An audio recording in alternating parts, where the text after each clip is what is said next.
Welcome to legal guide 360 your complete legal compass में आप सभी व्यूअर्स का एक बार फिर स्वागत है। जैसा कि लास्ट लेक्चर्स के अंदर हमने सेक्शन 45 ए कंप्लीट कर ली थी, जो कि पार्ट थी opinions of third person when relevant, मतलब अन्य व्यक्तियों की राय कब सुसंगत होगा। इसी का ही पार्ट था 45 और 45 ए, क्योंकि वो सेक्शंस थोड़ी बड़ी थी और थोड़ा सा उनका इम्पोर्टेंट भी ज़्यादा था, इसलिए उसके लिए मैंने एक लेक्चर अलग से बताया था। उसकी बहुत ज़्यादा यूजेस भी थे, क्योंकि वो एक्सपर्ट ओपिनियन से रिलेटेड बात कर रही थी, जो कि 5 सब्जेक्ट से रिलेटेड थी। तुम्हारे फॉरेन लॉ के ऊपर हो गई, हैंड राइटिंग हो गई, फिंगरप्रिंट हो गया, साइंस एंड आर्ट। इन मामलों में आप बुला सकते हो। वही मैंने बताई थी आपको कि भारतीय साक्ष्य अधिनियम के अंदर इन अदर सब्जेक्ट भी उसमें ऐड कर दिया, क्योंकि अब जो 45 सेक्शंस थी उसकी भारतीय साक्ष्य अधिनियम जब से ये लागू होगा तब से इसका ब्रॉड और ज्यादा हो जाएगा, इसका विस्तार और ज्यादा बढ़ जाएगा। मतलब आप किसी भी सब्जेक्ट के लिए जैसा ओपिनियंस को बुला सकते हैं और वो रेलिवेंट होगी। तो ये हमने पढ़ा था, इससे जो लास्ट लेक्चर था हमारा उसके अंदर इस चीज को हमने कंप्लीट कर लिया था। उससे आगे की कहानी, जो उससे आगे के लेक्चर्स हैं 46 से लेके 51, जो कि रिलेटेड है opinions of third person when relevant, मतलब अन्य व्यक्तियों की राय कब सुसंगत होंगी। ये भी जो ओपिनियंस हैं उनसे ही रिलेटेड है ये सारी सेक्शंस, और आज मैं इसको पूरा कंप्लीट करूंगा चैप्टर, जो ये 46 से लेके 51 तक जा रहा है। इसके अंदर आपके लिए क्या क्या इंपॉर्टेंट हो सकता है और क्या क्या पॉइंट जो है जो इंपॉर्टेंट है आपके लिए, जो एग्जाम में जहां से वो लाइन डिट्टो उठा ली जाती है, वो सारी चीजें मैं आपको आज बताऊंगा। तो सबसे पहले बात करते हैं सेक्शन 46 की। 46 जो बात करती है fact bearing upon opinion of expert. ठीक, इसका मतलब ये होता है कि विशेषज्ञों की राय से संबंधित तथ्य, इसका मतलब होता है वो ये होता है विशेषज्ञों की राय से संबंधित तथ्य। ये कहती है 46 सेक्शन। अब अगर बात भारतीय साक्ष्य अधिनियम की करें तो ये सेक्शन 40 हो जाती है भारतीय साक्ष्य अधिनियम के अंदर, 40 हो जाएगी भारतीय साक्ष्य अधिनियम के अंदर। इसके अलावा इस सेक्शंस के अंदर कुछ भी चेंज नहीं है। जो इंडियन एविडेंस एक्ट के अंदर 46 है वो भारतीय साक्ष्य अधिनियम के अंदर सेक्शन 40 हो जाएगी। रेलिवेंट कब होगा ये पॉइंट आपके लिए, जिस दिन ये भारतीय साक्ष्य अधिनियम लागू हो जाएगा। अभी फिलहाल अभी तक ये सिर्फ क्या है, असेंट मिल चुकी है इसको प्रेसिडेंट की, और अभी नोटिफिकेशन जो है वो पार्लियामेंट ने जारी किया था, सेंट्रल गवर्नमेंट ने जारी नहीं किया है। जिस दिन सेंट्रल गवर्नमेंट गजट में नोटिफिकेशन कर देगी और बता देगी कि किस पार्ट में से लागू होना चाहिए, पूरे भारत पे लागू होना चाहिए, कहाँ कहाँ वो इनिशियल इसको लागू करती है, वो सब देखने वाली बात होगी आगे कि सेंट्रल गवर्नमेंट किस तरह का नोटिफिकेशन निकालती है। तो उस दिन से ये आपके लिए इंपॉर्टेंट हो जाएगी। तो अभी सबसे पहले सेक्शन 46 पढ़ते हैं, जो कहती है facts bearing upon opinion of expert, मतलब विशेषज्ञों की राय से संबंधित तथ्य। फैक्ट नॉट अदरवाइज रेलिवेंट, पहले हम सेक्शंस पढ़ते हैं फिर इसका हम आपको मतलब बताएंगे। Fact not otherwise relevant are relevant if they support or inconsistent with the opinion of expert when such opinion are relevant। तो इसके अंदर ये कहना चाह रहे कि वैसे जो फैक्ट हैं वैसे तो रेलिवेंट नहीं है, मतलब वो फैक्ट वैसे रेलिवेंट नहीं है कहीं भी। रेलिवेंसी कहाँ है, सेक्शन 6 से लेके 55 तक, तो वैसे तो कहीं रेलिवेंट नहीं है वो फैक्ट, पर रेलिवेंट हो जाते हैं पर रेलिवेंट हो जाएंगे अगर वो सपोर्ट करे, मतलब जो ओपिनियन से उनको सपोर्ट करे, या इनकंसिस्टेंट करे, मतलब उनसे असंगता दिखाए, मतलब उनसे इनकंसिस्टेंट हो, मतलब उनसे मिले नहीं, उनसे असंगत हो।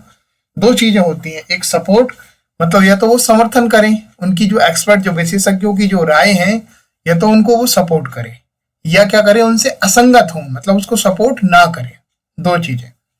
वैसे तो ऐसे फैक्ट मतलब ऐसे तथ्य जो रेलिवेंट नहीं है, मतलब जो सुसंगत नहीं है, पर रेलिवेंट हो जाएंगे अगर वो क्या करे, सपोर्ट करे और सपोर्ट ना करें, मतलब असंगत हो, इनकंसिस्टेंट। किससे? ओपिनियन ऑफ एक्सपर्ट, जो राय है एक्सपर्ट की उनसे। अगर वो सपोर्ट करते हैं, सपोर्ट नहीं करते, तो ऐसे फैक्ट जो ओपिनियन को सपोर्ट करते हैं या नहीं करते हैं, दोनों कंडीशन में क्या हो जाएंगे? रेलिवेंट हो जाएंगे। एग्जाम्पल से समझाऊं आपको, जैसे कि क्वेश्चन ये है, चलो इस इलिस्ट्रेशन को कर लेते हैं हम, दृष्टांत बोलते हैं इलिस्ट्रेशन को हिंदी के अंदर। The question is whether A was poisoned by a certain poison. तो क्वेश्चन हमारा यहाँ पे ये है कि ए को क्या कोई विशेष जहर दिया गया था, कोई सर्टेन जहर दिया गया था। क्वेश्चन ये है कि ए को कौन सा जहर दिया गया है, मतलब कौन सा सर्टेन जहर दिया गया है। मान लो जहर है बहुत सारे, ए बी सी डी ऐसे अलग अलग जहर हैं, ई एफ ऐसे करके। अब क्वेश्चन ये कि ए को इनमें से कौन सा जहर दिया गया था। तो the fact that other person who were poisons by the poisons exhibited certain system which expert affirm or deny to be systems of that person is relevant। तो आप ऐसे समझो कि बी को कभी पॉइजन दिया गया हो, सी को कभी पॉइजन दिया गया हो, डी को कभी पॉइजन दिया गया हो। मान के चलो ये ए बी सी डी है, ये कभी इसको ए को दिए गए हो, ऐसी करके सी को दिए गए हो, ये ए बी सी डी नाम के पॉइजन। तो ए के सिस्टम्स भी सेम थे और सी के सिस्टम्स भी थे। तो ऐसी ओपिनियन के साथ, वैसे तो ये फैक्ट है, पर ओपिनियंस अगर है कि भाई अगर ऐसे कोई अगर ये वाला जहर खाएगा तो उसके मुंह से झाग ज्यादा आएगा, या अगर ये बी जहर खाएगा तो इसके अंदर उसके अंदर से झाग नहीं आएगा, उसके अंदर से क्या आएगा? पानी पानी निकलेगा पतला पतला होके। तो ये क्या हो गए? उसके सिस्टम्स हो गए। ऐसे ही सी का सपोज ये है कि उसका शरीर नीला पड़ जाएगा अगर ये वाला जहर दिया गया। तो ऐसी ओपिनियंस एक्सपर्ट ने दी है कि अगर ये जहर खाने से ये ऐसा आता है, तो ऐसे क्या है? फैक्ट। अदरवाइज वैसे तो रेलिवेंट नहीं है, पर ओपिनियंस को क्या कर रहे हैं? या तो सपोर्ट कर रहे हैं या फिर इनकंसिस्टेंट कर रहे हैं। मतलब कि इसमें ओपिनियंस में ये चीज नहीं आ रही, इसमें ये आ रही कि नहीं ऐसा जहर खाया था। तो जो हमने बताया था कि ये सी टाइप का जहर खाएंगे तो शरीर नीला पड़ेगा। अब नीला ना पड़ के शरीर से झाग आ रहा है, तो ओपिनियंस उसने दी है कि नीला पड़ेगा, तो क्या हो जाएंगे? वो इनकंसिस्ट। पर अगर नीला पड़ रहा है तो वो चीज क्या कर रही है? सपोर्ट कर रही है। तो दोनों कंडीशन में वो ओपिनियंस को सपोर्ट करे या ना करे, ऐसी ओपिनियन के ऊपर जो फैक्ट है वो क्या होंगे? रेलिवेंट होंगे। मतलब एक बड़ा सिंपल सी लाइन है, fact not relevant otherwise not relevant. Otherwise का मतलब है सेक्शन 5 से लेके कितना, सेक्शन 6 से लेके 55 तक, तो वो रेलिवेंट नहीं है। पर जस्ट बिकॉज वो रेलिवेंट हो जाएगा क्योंकि वो जो राय है एक्सपर्ट की, उनके साथ वो क्या कर रहा है? उनका या तो उनकी राय जो है उनका या तो समर्थन कर रहा है या उनके साथ असंगता दिखा रहा है अपनी, मतलब इनकंसिस्टेंट दिखा रहा है, तो वो रेलिवेंट जो ओपिनियंस है वो रेलिवेंट हो जाएंगी। तो ये तो थी सेक्शन 46, वो मैंने आपको बता दिया था। सेक्शन 40 हो जाएगी भारतीय साक्ष्य अधिनियम के, इसके अंदर और कुछ रेलिवेंट नहीं है। तो प्री के लिए क्वेश्चन जो आता है वो सपोर्ट और जो इनकंसिस्टेंट है, इस लाइन से प्री का क्वेश्चन आपके लिए बनता है। तो इस चीज को आपको विशेष तौर से ध्यान रखना है कि ये किसकी बात करती है? सपोर्ट और इनकंसिस्टेंट, दो वर्ड की बात करती है। ये तो सपोर्ट करे या क्या करे? उससे बिल्कुल ही असंगत हो, उसको बिल्कुल सपोर्ट ना करे। नेक्स्ट सीखते हैं। नेक्स्ट है हमारा सेक्शन 47। 47 जो है वो बात करता है opinion as to handwriting and signature when relevant. अब ये जो भारतीय साक्ष्य अधिनियम है ना, उसके अंदर ये सेक्शन 41 सब क्लॉज ए होगी। जो 47 और 47A, इसके आगे हम अभी पढ़ेंगे जो सेक्शंस थी। और भारतीय साक्ष्य अधिनियम के अंदर क्या करा? इसको सेक्शन 41 बना दिया और उसके अंदर सब क्लॉज 1 और 2 दे दिए। जो 1 है वो आज के इंडियन एविडेंस एक्ट के अंदर जो सेक्शन 47 वो तो वो रहेगी, और जो 41 का सब क्लॉज 2 है उसके अंदर 47A जो है वो सेक्शंस रहेगी। तो अगर कल को भारतीय साक्ष्य अधिनियम में बात की जाएगी तो सेक्शन 47 और 47 दोनों को मिला के एक सेक्शन हो जाएगी 41, और उसके भाग हो जाएंगे सब क्लॉज 1 और सब क्लॉज 2। तो ये तो बात हुई कि क्या भारतीय साक्ष्य अधिनियम के अंदर होगा वो। और जो मैंने नीले कलर से लिखा है एंड सिग्नेचर, ये opinion as to handwriting and signature when relevant. तो भारतीय साक्ष्य अधिनियम के अंदर जो एंड सिग्नेचर वर्ड है ये ऐड किया गया है, और ये मेरे हिसाब से अगर मैं कहूं तो मैं बिल्कुल सही कहूंगा कि इसको ऐड करना यहाँ पे बिल्कुल जरूरी था, क्योंकि इसकी डेफिनेशन के अंदर ना सिग्नेचर वर्ड यूज हुआ है। तो फिर अगर सिर्फ सब्जेक्ट जो इसका है, इसकी अगर हेडिंग कोई पढ़ के अगर चीज समझ में आ जाए पूरी, तो अंदर नहीं पढ़ना होता है। कई बार हमें हेडिंग पढ़ के, अब हेडिंग में तो इसके एक्चुअल में अगर आज बात की जाए, जो इंडियन एविडेंस एक्ट है उसके अंदर लिखा है opinion as to handwriting when relevant, signature word use नहीं करा हेडिंग के अंदर। पर अगर इसकी सेक्शन अंदर पढ़ेंगे तो वहां सिग्नेचर लिखा आपको ऑलरेडी मिलेगा। तो भारतीय साक्ष्य अधिनियम के अंदर इन्होंने क्या करा, सिग्नेचर वर्ड यहाँ पे ऐड कर दिया हेडिंग के अंदर भी। अब जो सेक्शन जो 47 है, जो भारतीय साक्ष्य अधिनियम के अंदर 41 हो जाएगी, और उसके सब क्लॉज 1 के अंदर आपको ये हेडिंग के साथ जो हैंडराइटिंग लिखी उसके साथ सिग्नेचर भी लिखा हुआ, जो इसकी अंदर लिखा हुआ है। तो बात कर लेते हैं सबसे पहले कि ये वेयर एक्ट की लैंग्वेज क्या है, उसके बाद में आपको इजी भाषा में जैसे अभी तक समझाता आया हूं आपको समझा दूंगा। When the court has to form an opinion, जब कोर्ट को क्या करनी हो, कोई ओपिनियन फॉर्म करनी हो, है ना, कोई ओपिनियन बनानी हो कोर्ट को, तो as to the person by whom any document was written और साइन, कि कोई पर्टिकुलर डॉक्यूमेंट है वो किसने साइन किया है और किसके द्वारा लिखा गया है। जब कोई कोर्ट को ये ओपिनियन बनानी हो कि ये पर्टिकुलर डॉक्यूमेंट है वो किसके द्वारा लिखा गया और इसके ऊपर किसने साइन किया, अगर इससे रिलेटेड कोई ओपिनियन बनानी है कोर्ट को, तो the opinion of any person acquainted with the handwriting of the person by whom it is suppose to be written और साइन। ये जो वर्ड है ना पर्सन एक्वाइंटेड, ये इंपॉर्टेंट आपके लिए, और यही प्री का आपका क्वेश्चन है। एक्वाइंटेड मतलब होता है परिचित, वो पर्सन जो है वो परिचित हो किससे, handwriting of the person by whom it is suppose to written और साइन, उसकी हैंडराइटिंग से। अब हैंडराइटिंग तो मुझे बताने की जरूरत है नहीं कि क्या होता है, उस व्यक्ति की जिसने उसे सपोज करा जाए कि उसने या तो वो लिखी हो या उसने साइन करा हो उसके ऊपर, दैट इट वाज और वाज नॉट रिटन और साइन बाय द पर्सन, या तो उसके द्वारा लिखी गई हो साइन करी गई हो, या तो ना लिखी गई हो या ना साइन करी गई हो, इज अ रेलिवेंट, तो ये चीज रेलिवेंट होगी। अब पहले मैं आपको इतनी लाइन का मतलब समझाता हूं। इतनी लाइन का मतलब सिर्फ ये है कि ये कोई कोर्ट है, ये कोई कोर्ट है, सपोज करो ये कोर्ट है हमारा, इसको सामने कोई ये लेटर आया, इसके अंदर ये लिखा है, सपोज करो ABXYZ कुछ भी लिखा है इसके अंदर, और नीचे ये ऐसे करके कोई साइन हो रखे हैं। अब उस पर क्वेश्चन कोर्ट को ओपिनियन ये बनानी कि लेटर जो इस पर राइटिंग है ये किसकी है, ये क्वेश्चन उठा हुआ है, और ये साइन किसका है।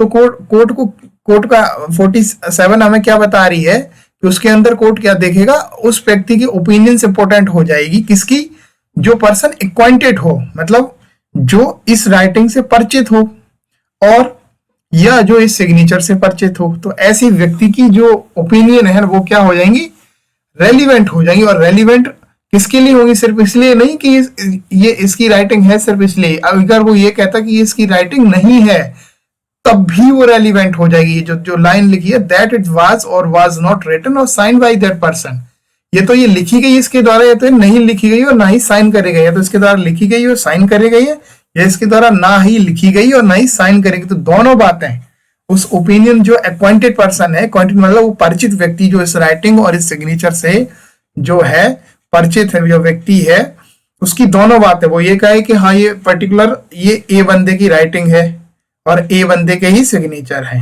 ठीक। अगर ये सपोज करो ये बी पर्सन है कोई, वो इस ए बंदे की राइटिंग और सिग्नेचर दोनों को पहचानता है, तो वो ये कह रहा है कि ए बंदे की राइटिंग और ए बंदे के ये सिग्नेचर है। तो ये क्या कर गई, इसके जो एक्वाइंटेड जो परिचित व्यक्ति है उसकी जो ओपिनियन है, जो सलाह है, वो क्या कर गई है, ए व्यक्ति की इस डॉक्यूमेंट के लिए क्या कर गई, उसको सपोर्ट कर गई, was, that is was, sign और बात कर। अब दूसरी बात, अगर यही वाली बात है कि ए के लिए बी व्यक्ति है, जान पहचान का है, एक्वाइंटेड पर्सन है, वो कहता नहीं ये ए की राइटिंग नहीं ना, इसके सिग्नेचर है, तो क्या करा, उसने सपोर्ट नहीं करा, तो अब इसमें क्या होगा कि रेलिवेंट नहीं होगी, तो ये भी रेलिवेंट होगी। तो एक लाइन के अंदर बताएं कि इस कोर्ट को कभी अगर ओपिनियन चाहिए, मान लो इसकी ए के ऊपर कि हैंडराइटिंग ए की है या नहीं है, ठीक, तो और ये सिग्नेचर ए की है कि नहीं, तो वो ऐसा व्यक्ति जो परिचित व्यक्ति हो, ठीक, उस परिचित व्यक्ति को बुला सकती है और उससे ये पहचानवा सकती है कि हैंडराइटिंग एक्चुअल में एक ही है या नहीं है। तो ए बता देगा, होगी तो बता देगा, नहीं होगी तो बता देगा, सिग्नेचर होगा तो बता देगा और सिग्नेचर नहीं होगा तो नहीं बताएगा। ये तो थी ऊपर की बात। अब एक्सप्लेनेशन इसका पढ़ लेते हैं। आई होप यहां तक आपको समझ में आया होगा। अब एक्सप्लेनेशन के अंदर क्या बताया ना, एक्वांटेड पर्सन बताया, a person is said to be acquainted with the handwriting of another person. एक जो एक्वांटेड पर्सन वो कब कहा जाएगा, हैंडराइटिंग ऑफ अनदर पर्सन, किसी की दूसरे की हैंडराइटिंग के लिए एक एक्वांटेड पर्सन कब कहा जाएगा। तो अब उसको समझ लेते हैं। When he has seen that person write, पहली condition. Important for pre and mains, दोनों को लिए इससे क्वेश्चन आता है आपके लिए। When he has seen that person right, मतलब जो acquainted person का मतलब यहाँ क्या है, वो व्यक्ति जिसने कभी जिस व्यक्ति के लिए उसको बुलाया जा रहा है उस व्यक्ति को लिखते देखा हो। अब लिखते देखा हो तो लिखते हुए कौन देख सकता है, अब लिखते हुए मैं कौन देख सकता। जैसे एक टीचर है अपने स्टूडेंट की राइटिंग को हमेशा देखता रहता है, देखता है। एक ऑफिस में जो एक व्यक्ति काम कर रहा है वो ये उसे रोज एक ड्राफ्ट तैयार करके देना है। तो जैसे कई बार होता है क्लर्क के ऑफिस के अंदर के आप हैंडराइटिंग लिखते हो अपने बॉस के सामने, तो आपका बॉस भी हो सकता है एक्वांटेड पर्सन। ऐसे ही एक स्टूडेंट के लिए टीचर हो सकता है एक्वांटेड पर्सन। एक टीचर की हैंडराइटिंग एक स्टूडेंट भी देखता है तो एक स्टूडेंट हो सकता है। एक स्टूडेंट अपने फ्रेंड की हैंडराइटिंग भी देखता है लिखते हुए तो वो उसके लिए एक्वांटेड पर्सन हो जाएगा। तो पहली फुलफिल कंडीशंस तो हो गई ये। अब दूसरी कंडीशंस देख लेते हैं। और when he has receive document, उसने कोई डॉक्यूमेंट, और कौन हो गया एक्वांटेड पर्सन, जिसने कभी डॉक्यूमेंट रिसीव करा हो purporting to be written by that person in answer to document written by himself और under his authority and address to that person. और दूसरी चीज ऐसे समझो कि ये एक व्यक्ति है, ये इसने कभी, जो ए व्यक्ति है और ये लेटर इसने कभी बी से रिसीव करा हो।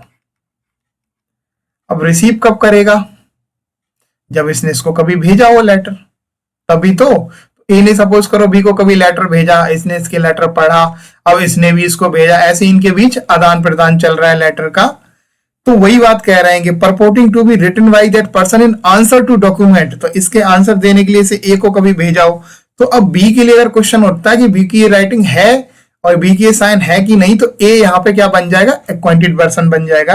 ये सेकंड कंडीशन थी। उसके आगे लिखा था हिमसेल्फ, या तो ये खुद या पर्टिकुलर, ये चलो मान के चलो इसकी ये डी है, ये इसकी अथॉरिटी है, इसके अंदर बहुत सारे लोग काम करते हैं, ठीक है, पर बॉस ये है, इसके जरिए इसको लेटर भेजे जाते हो और फिर इससे वापस इधर आते हो, तो इसकी भी नॉलेज में रहा होगा। जब ये बॉस है देखता होगा इसकी राइटिंग वगैरह। पर्पज यही है कि उसको उसकी राइटिंग की जानकारी हो, वो उससे परिचित हो। तो जो उसकी अथॉरिटी है उसके पास भी आ रहे हो तब भी वो व्यक्ति क्या कहलाएगा, एक्वांटेड पर्सन कहलाएगा। मतलब ये अथॉरिटी है तब भी ये इसके बी के लिए क्या, एक्वांटेड पर्सन कहलाएगा। दूसरी कंडीशन ये हो गई। तीसरी condition, when in the ordinary course of business, most important, document purporting to be written by that person have been habitually submitted to ये ठीक है, habitually submitted to him। अब कोर्स ऑफ बिजनेस में आपको कई बार समझाते हो ये काम करने का एक जो नेचुरल तरीका उसमें। अब होता क्या है, सपोज करो, चलो एक एग्जांपल और दूं मैं इसको समझाने के लिए। कोर्स ऑफ बिजनेस मान के चलो ए और ये बी है, इसी को लेते हैं ए और बी। अब सपोज करो ये कोई बिजनेस करते हैं दोनों आपस में। अब बिजनेस के दौरान इनके लेटर आदान प्रदान होते हैं, कोर्स ऑफ बिजनेस के जरिए जा रहे हैं, तो तब भी तो कभी जो ए के लिए क्वेश्चन उठे, सपोज करो कि ये इसके लिए अपॉइंटेड पर्सन हो सकता है क्योंकि इसके पास लेटर आ जा रहे हैं रेगुलर, पहचानता है इसकी राइटिंग को। ऐसे ही ए इसकी राइटिंग को पहचानता है बी की, तो ये दोनों के लिए हो गई चीज लागू। तो अपॉइंटेड पर्सन क्या होगा, तीन कंडीशन। एक कंडीशन पहली कि उसने लिखते हुए देखा हो। दूसरी कंडीशन क्या हो गई कि उसने क्या करा हो, कोई लेटर भेजा और उसकी लेटर भेजने के एवज में उसको कोई लेटर रिसीव हो गया होगा आंसर के तौर पे। तो एक वो व्यक्ति हो जाएगा उसके लिए परिचित। तो तीसरी व्यक्ति कोर्स ऑफ बिजनेस में मान लो कोई काम हो रहा है, तो उनके लेटर एक दूसरे को एक्सचेंज हो रहा है, आदान प्रदान हो रहे हैं, उनके सामने वो चीजें आ रही हैं, वो लेटर लिख के दे रहा है, वो चीजें देख रहा है, ये उसको फिर रिप्लाई कर रहा है, ये सारी चीजें जो तीसरी वाली है वो कोर्स ऑफ बिजनेस की बात करती है। ड्यूरिंग कोर्स ऑफ बिजनेस के दौरान उनके बीच ऐसी कोई चीज हुई, तो ऐसे तीनों चीजें जो ये हैं ये अक्वाइंटेड पर्सन कहलाएंगे, ऐसे व्यक्ति अक्वाइंटेड पर्सन कहलाएंगे। तो इन व्यक्तियों की जो ओपिनियंस होंगी वो रेलिवेंट होंगी। ऊपर की सेक्शन मैंने बता दिया था, जब कोर्ट को कोई ओपिनियन बनानी हो कि ये सिग्नेचर और ये जो राइटिंग है वो किसी डॉक्यूमेंट पे है, वो किसके द्वारा लिखी गई है या किसके सिग्नेचर है, तो वो किसी ऐसे अक्वाइंटेड पर्सन को पहचान बुला लेगी जो उसकी हैंड राइटिंग को पहचानता हो और जिसके इसके साइन की जरूरत हो। अब वो जो अपनी ओपिनियन देगा, वो चाहे तो वो उसकी ओपिनियन बता देगा कि हाँ भाई इसकी हैंड राइटिंग है या इसके सिग्नेचर है या इसके सिग्नेचर नहीं है, दोनों ही कंडीशन में वो चीज रेलिवेंट होगी। और इसके आगे एक्सप्लेनेशंस के अंदर जो हमें बताया था सेक्शन 47 ने, उसने ये बताया कि अकाउंटेड पर्सन होगा कौन, तो वो पर्सन जिसके सामने जिसने कभी उसको लिखते हुए देखा हो, जिसने उसको साइन करते हुए कभी देखा हो, या जिसको आंसर के तौर पे उससे कभी उसने कोई एक लेटर वजह से कोई आंसर के तौर पे कोई डॉक्यूमेंट रिसीव हुआ हो उससे, उसके अंदर उसकी राइटिंग और उसकी चीजें लिखी हो।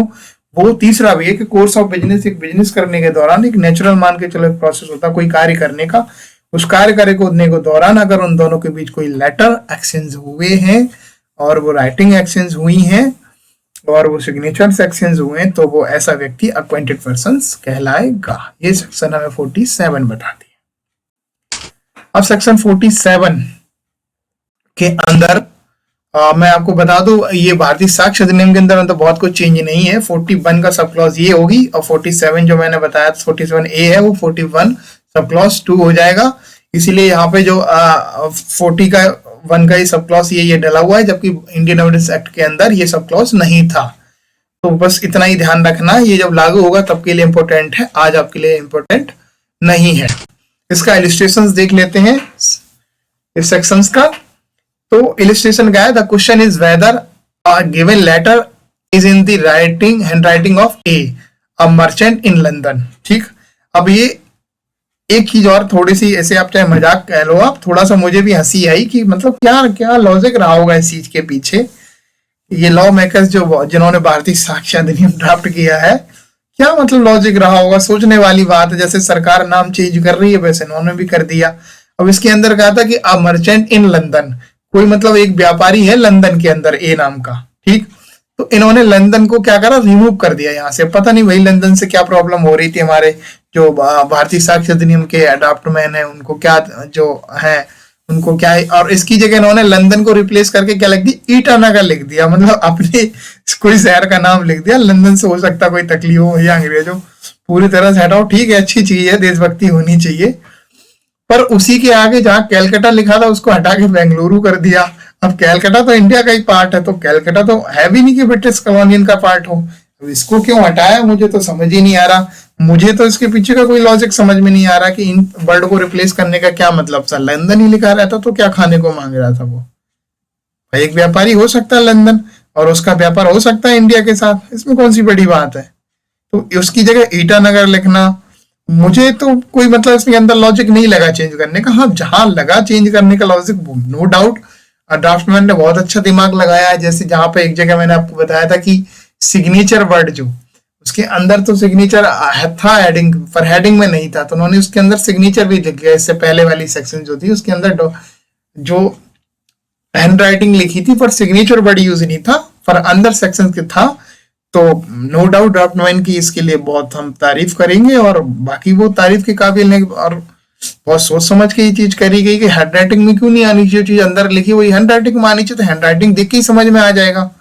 अब सिर्फ हैंड राइटिंग वर्ड यूज लिखा है सेक्शन के अंदर, साइन नहीं लिखा था, तो कई बार लगता था कि हैंड राइटिंग की बात कर रहा है, हैंड राइटिंग के लिए ओपिनियन बुला सकते हैं, पर उसमें बताइए हैंड राइटिंग और साइन के लिए भी ओपिनियन बुला सकते हैं।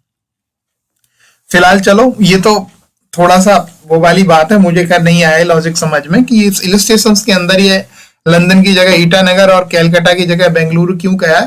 पर ओवरऑल मैं आपको ये समझा दूं कि एक क्वेश्चन है कि ए की हैंडराइटिंग में क्या कोई लेटर दिया गया है, तो अब इस चीज का क्वेश्चन है। तो एक ए है, वो क्या है, व्यापारी है, कहाँ पे, ईटानगर है, आप समझ लो आज के लॉ के हिसाब से ही। आप अपना लंदन कर लो, चलो लंदन के हिसाब से समझ लेते हैं।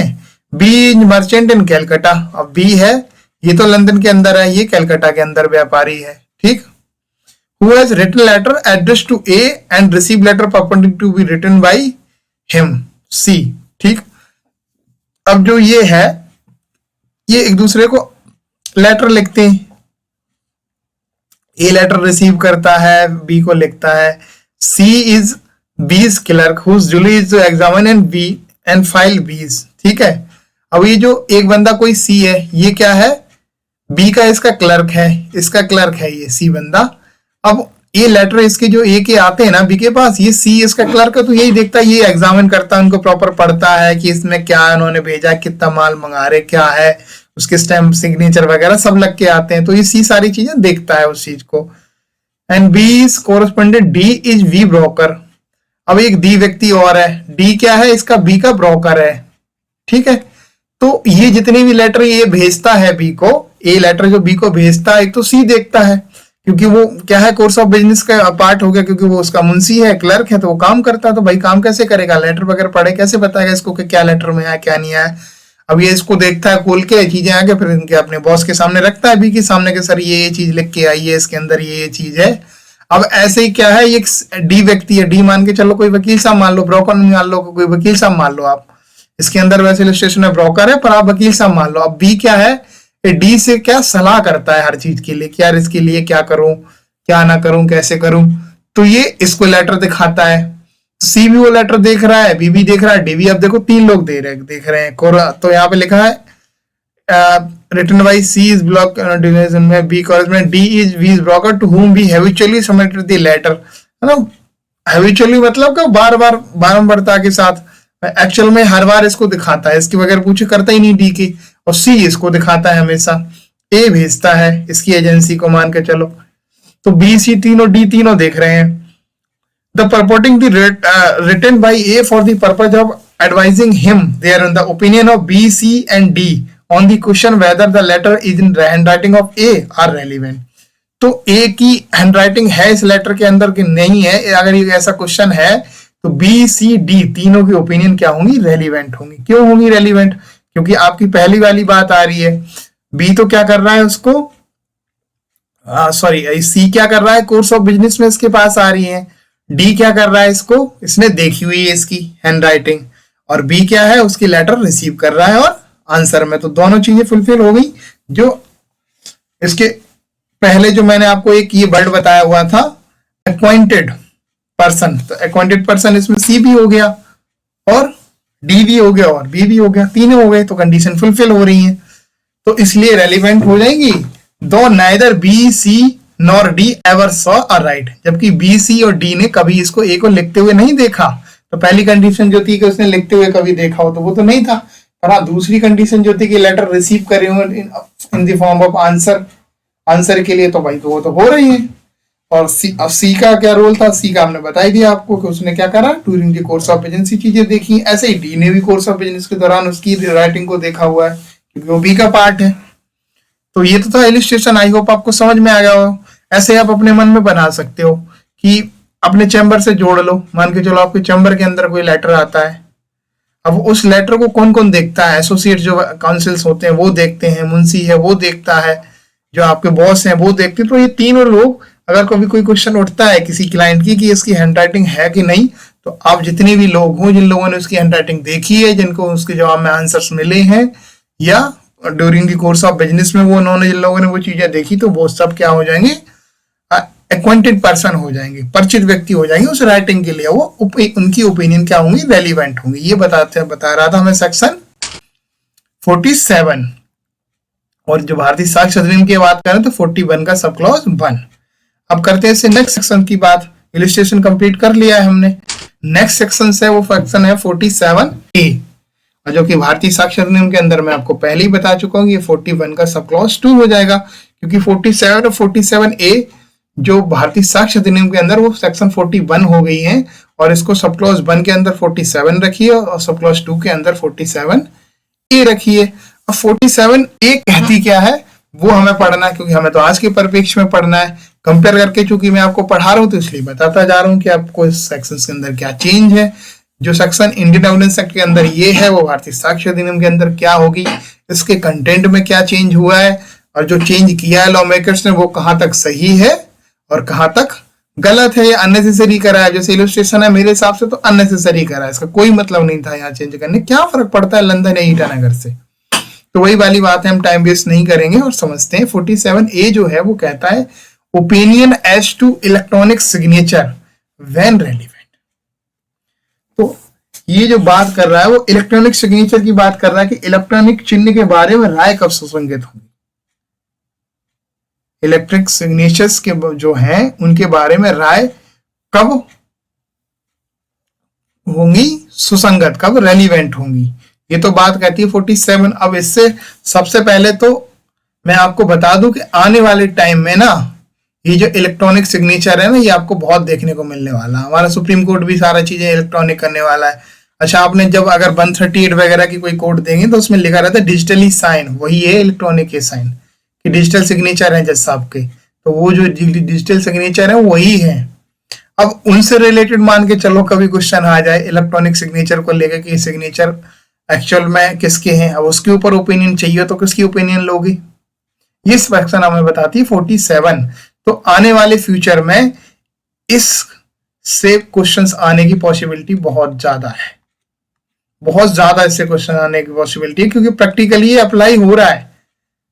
आपको क्या, जैसे आप सपोज करो आप कोई भी सिग्नेचर करते हो, जैसे ये आपके सिग्नेचर है, जैसे ये किसी और के सिग्नेचर है, कोई भी सिग्नेचर हो जैसे ये किसी और के सिग्नेचर, ऐसे इलेक्ट्रॉनिक सिग्नेचर लेने पड़ते हैं और वो दिए जाते हैं एक अथॉरिटी के द्वारा, जिसे हम सर्टिफाइड अथॉरिटी बोलते हैं। आप वहां अप्लाई करिए, आपको बड़ा इजीली इलेक्ट्रॉनिक सिग्नेचर आपके मिल जाएंगे। कोई भी अप्लाई कर सकता है और अपने इलेक्ट्रॉनिक सिग्नेचर वहां से ले सकता है। सर्टिफाइड अथॉरिटी क्या है, ये क्या है, ऐसी अथॉरिटी है जो आपको इलेक्ट्रॉनिक सिग्नेचर इशू करती है और उसका रिकॉर्ड मेंटेन करती है। ये बात हुई। अब जो 47A है वो यही बताती है कि opinion as to electronic signature when relevant. Electronic signatures के ऊपर अगर कोई ओपिनियन है तो वो कहाँ रेलिवेंट होगी वो बात बताते हैं, है ना, इलेक्ट्रॉनिक चिन्ह के बारे में राय कब सुसंगत है। यहाँ पे ओके, ये वेयर की जगह सॉरी ये वैन होगा, सॉरी ये वैन होगा, WHEN वैन होगा, तभी थोड़ी कंफ्यूजन सी हो रही थी पढ़ने में। Opinion as to electronic signature when relevant, तो कब सुसंगत होंगी इलेक्ट्रॉनिक सिग्नेचर के ऊपर जो ओपिनियंस होंगी वो कब सुसंगत होंगी, ये बात करती है सेक्शन 47A।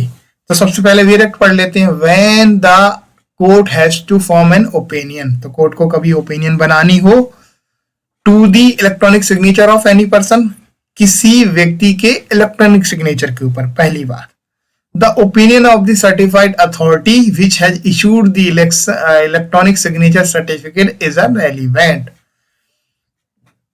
तो जो सर्टिफाइड अथॉरिटी है, ये प्री का क्वेश्चन भी है आपके लिए, पहले ही बता चुका हूं ये प्री का लिए क्वेश्चन है। सर्टिफाइड अथॉरिटी पूछ सकता है कि जो इलेक्ट्रॉनिक सिग्नेचर है वो कौन इश्यू करता है, सर्टिफाइड अथॉरिटी करती है, और वही इलेक्ट्रॉनिक सिग्नेचर का सर्टिफिकेट देगी। तो अगर ये कभी आ जाए कि इलेक्ट्रॉनिक सिग्नेचर ये किसके हैं, अगर कोर्ट को ऐसी ओपिनियन बनानी हो तो आप कहां से पता चलेगा, ये जो सर्टिफाइड अथॉरिटी है वो यहाँ पे रेलिवेंट हो जाएगी, वो एजेंसी यहाँ पे रेलिवेंट हो जाएगी, और वो आके उनका कोई जो व्यक्ति उस अथॉरिटी के अंदर होगा वो पर्टिकुलर पर्सन आके बताएगा हाँ कि इस व्यक्ति का डेटा जो देख के बताएगा कि हाँ ये इस व्यक्ति के सिग्नेचर हैं। तो 47A हमें सिर्फ इतना बताता है। अब आप ऐसे समझ लो कि ये कोई मान के चलो ये है अनु सिंह, अब ये कोई जज साहब है, ठीक है, अनु सिंह मान लो कोई जज साहब है, इनके डिजिटल सिग्नेचर आ रखे हैं 138 के अंदर।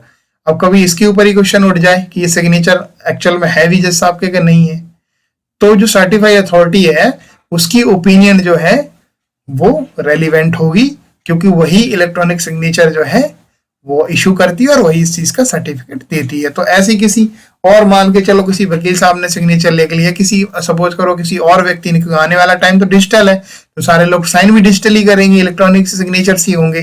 तो सपोज करो कोई कोर्ट के अंदर ही केस चले कि इसके साइन ही नहीं है, डिजिटली है, आप डिजिटली के लिए कैसे पता करोगे? ये तो नहीं कह सकते इसने देखे हैं या नहीं करे, ये कैसे पता करो? तो इसके लिए अगर जब क्वेश्चन उठेगा तो सर्टिफाइड अथॉरिटी जो है उसके जरिए ही, उसकी ओपिनियन ही रेलिवेंट होंगी। एक सेक्शन 47 बताती, बहुत इजी सेक्शन है, बहुत ज्यादा इसको समझने की जरूरत है नहीं। अब सेक्शन 48 बात कर लेते हैं। सेक्शन 48 है वो भारतीय साक्ष्य अधिनियम के अंदर सेक्शन 42 हो जाएगी, और इसके अंदर एक जनरल वर्ड यूज करा है, जनरल कस्टम और राइट। तो इंडियन एविडेंस एक्ट के अंदर जो लिखा था, opinion as to existence of custom और राइट व्हेन रेलिवेंट। तो कस्टम और राइट व्हेन रेलिवेंट होंगी, पर कस्टम और राइट कौन से? तो जनरल, ये चीज भारतीय साक्ष्य अधिनियम के द्वारा ऐड कर दी गई है, और यहाँ पे तारीफ की जानी चाहिए, और ये तारीफ काबिल है हमारे ड्राफ्टमैन वाकई, क्योंकि बहुत बहुत ज्यादा सोचना पड़ता है इन चीजों के लिए। ये जनरल वर्ड एक्चुअल में इस डेफिनेशन के अंदर इंडियन एविडेंस एक्ट के अंदर ऑलरेडी लिखा हुआ था, पर जो सब्जेक्ट था, जो हेडिंग थी इसकी सेक्शन की, उसके अंदर नहीं लिखा हुआ था जनरल। तो यहाँ लिख दिया है, तो इससे और चीज क्लियर हो गई कि जनरल कस्टम और राइट की बात कर रही है सेक्शन। जनरल कस्टम और जनरल राइट की बात कर रही है, मतलब सामान्य कस्टम्स और राइट की बात कर रही है ये सेक्शन जो 48 है।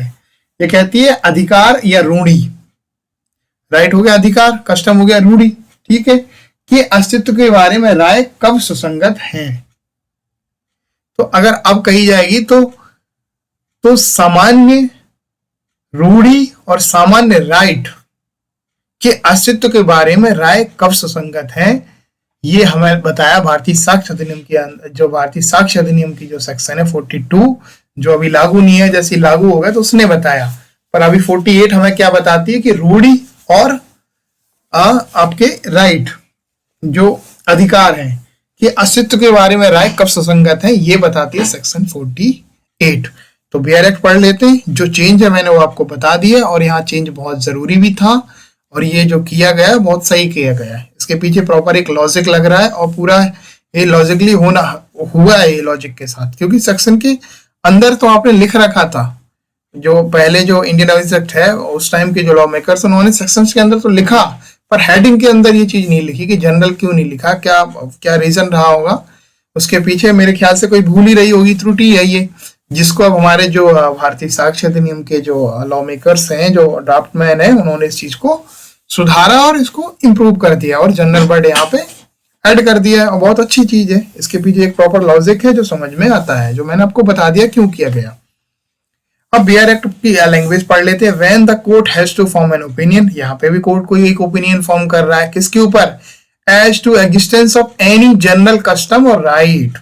देखो ये जनरल वर्ड ऑलरेडी पहले यहाँ लिखा था इंडियन एविडेंस एक्ट के अंदर, पर भारतीय साक्ष्य अधिनियम के अंदर जो है वो ऐसा कैसे ही लिखा हुआ है, पर जो हेडिंग के अंदर जो ये जनरल वर्ड है ना, ये इंडियन एविडेंस एक्ट के अंदर नहीं था, जो इन्होंने ऐड कर दिया।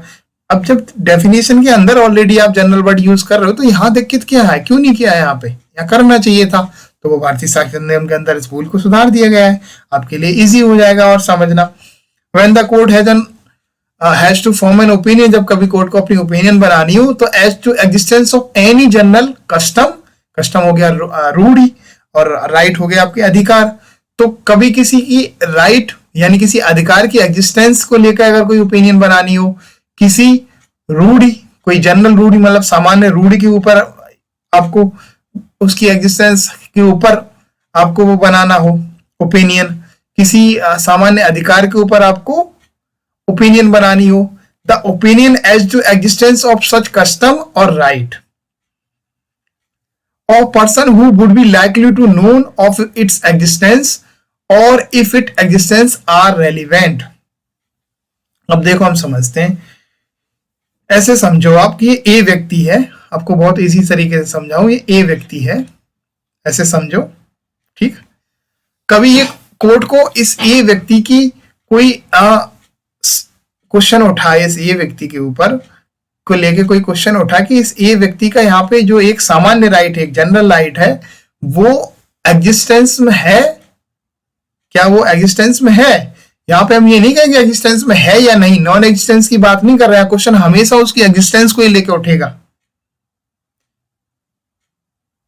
तो क्या ए का यहाँ पे कोई राइट एग्जिस्टेंस है, या ए की कोई कस्टम जो है, जनरल कस्टम, वो एग्जिस्टेंस में है? तो उन व्यक्तियों की ओपिनियन, मान के चलो ये बी व्यक्ति है, इस व्यक्ति की ओपिनियन तभी रेलिवेंट होंगी जब ये क्या हो गया, जो पर्सन है इन राइट, जो सामान्य राइट, जनरल राइट है, और जो ये कस्टम्स है, इनके बारे में क्या रखता हो, इनकी बारे में जनरली जानता हो, नॉलेज रखता हो, likely to known of its, उसकी एग्जिस्टेंस के बारे में उसे जानकारी हो कि वो एग्जिस्टेंस करता था या उसकी एग्जिस्टेंस है, दोनों बातें। ये या तो ये कहे कि ये वाले इसका ये जो ये राइट है, ए का सपोज करो ये राइट या इस चीज के लेके ऊपर डिस्प्यूट चल रहा है, ये राइट या कस्टम के लिए, तो ये वी व्यक्ति है, ये एक तो जनरली इस चीज को जानता हो, इसके बारे में इसको नॉलेज हो, और उसको ये पता हो कि ये एग्जिस्टेंस करता था पहले या एग्जिस्टेंस में है, या ये अभी भी एग्जिस्टेंस में है, ऐसी रूढ़ी, ऐसे राइट अभी भी एग्जिस्टेंस में है, या एग्जिस्टेंस करते थे, पहले करते थे, आज नहीं है। दोनों ही कंडीशन में ये जो बी व्यक्ति है इसकी ओपिनियन रेलिवेंट होंगी। सेक्शन 48 सिर्फ हमें यही बताता है। एक लाइन के अंदर बताऊं तो कोर्ट को कभी ओपिनियन बनानी हो किसी व्यक्ति के राइट, किसी व्यक्ति के सामान्य राइट और कस्टम के ऊपर कि उनकी एग्जिस्टेंस है, तो ऐसे व्यक्ति जो जनरली उस चीज को जानते हो, उनकी नॉलेज में हो कि ऐसे राइट और ऐसे कस्टम, जो जनरल राइट और जनरल कस्टम्स हैं, उनकी एग्जिस्टेंस है या तो उनकी एग्जिस्टेंस थी, तो उनकी राय क्या होंगी, सुसंगत होंगी। ये हमें बताती है सेक्शन 48। इससे ज्यादा ये हमें कुछ नहीं बताता है। अब बात कर लेते हैं द एक्सप्रेशन जनरल कस्टम और राइट इंक्लूड कस्टम और right common to any considerable class of person. ये आपके लिए इंपॉर्टेंट है। अब यहाँ पे जनरल कस्टम और जनरल राइट का मतलब क्या है, common to any considerable person, जो ऐसे राइट या ऐसे कस्टम्स जो कॉमनली कंसिडरेबल हो एनी क्लास ऑफ पर्संस के लिए। आप इस चीज को समझो।